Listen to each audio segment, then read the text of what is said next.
I'm going to teach you 5 grooves today. Each one of these grooves has some sort of skill or skill set that you can take to other grooves or other fills to spice up your drumming. Let's jump straight into them.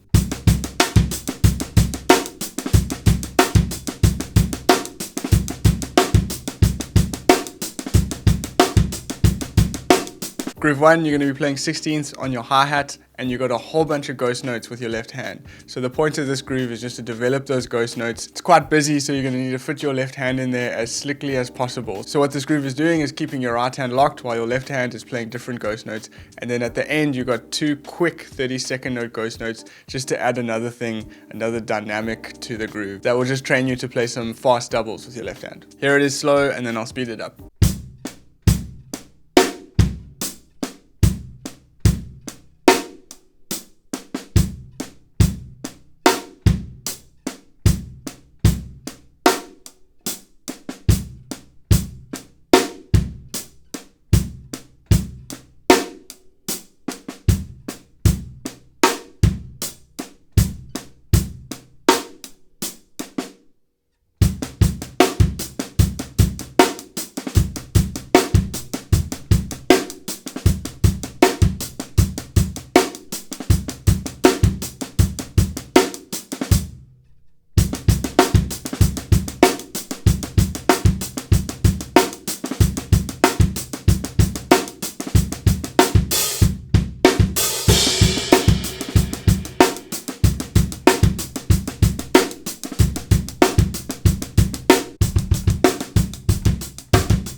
Next groove, instead of focusing on our hands now, we're going to focus on our feet. So what this groove is doing is it's just playing 4 bass drum notes in a row in quick succession. Not easy for most drummers, especially me. I'm not the fastest foot player. So this was a bit of a challenge for me to learn at first, so that's why I put it here. When playing a groove like this, I just think of drummers like Dan Mayo. Very aggressive, and it's like a burst of energy on your kick pedal.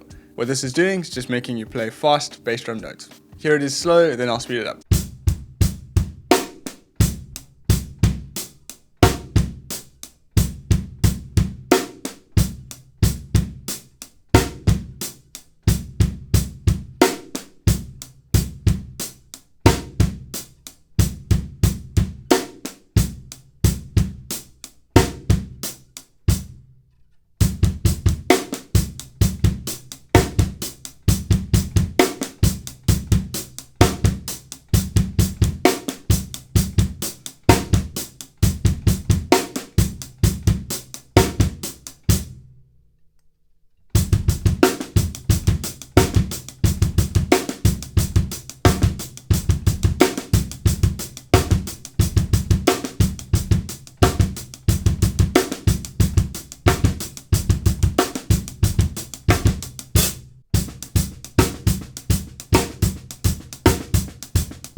Third groove, this one takes the backbeat and it shifts it a bit. So what this groove is doing is it's just training you to feel backbeats in different ways. Instead of always having the snare on 2 and 4, now you got the accent on the and of 2 and then on 4. It's a very Benny Greb-like groove, so it's quite fun to play, and once you get it fast, it really drives.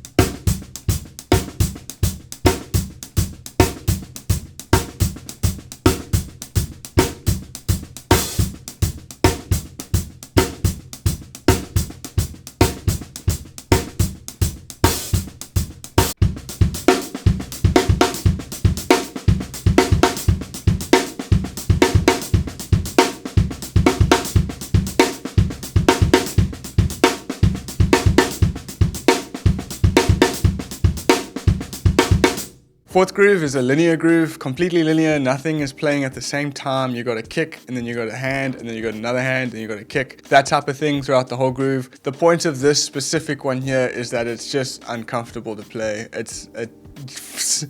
When I first wrote this out and tried to play it, my hands were just like, what?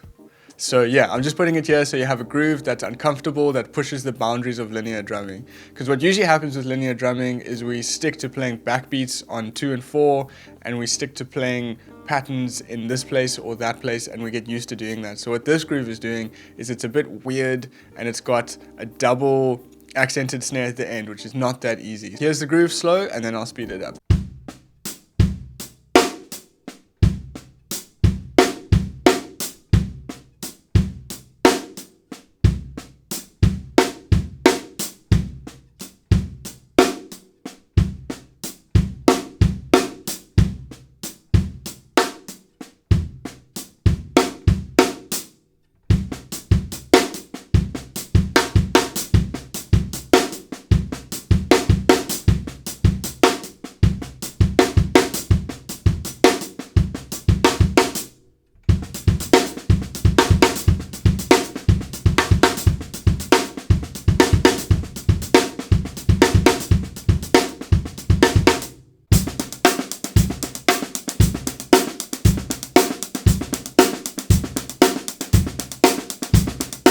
Final groove, it's firstly going to be training threes on your hand, so you're going to be going cha cha cha cha cha cha cha, and that never stops.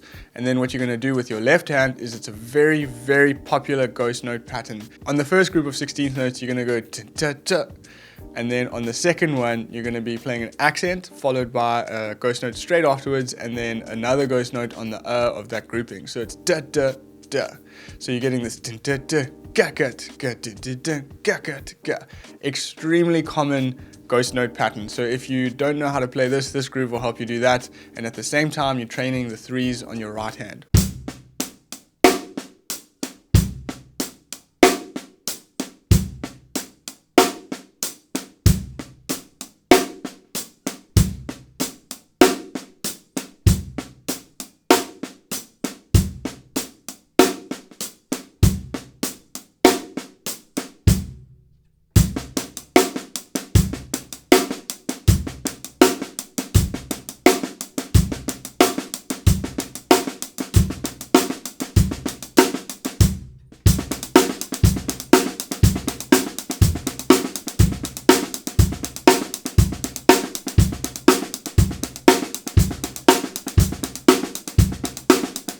Those are 5 grooves that will spice up your drumming in some way. If you don't know some of those skill sets, those grooves will help you, teach you those things, and they'll help you practice. What you need to do is learn those grooves and then try apply those things in different ways, different grooves, different fills even, and just see what you can do with them.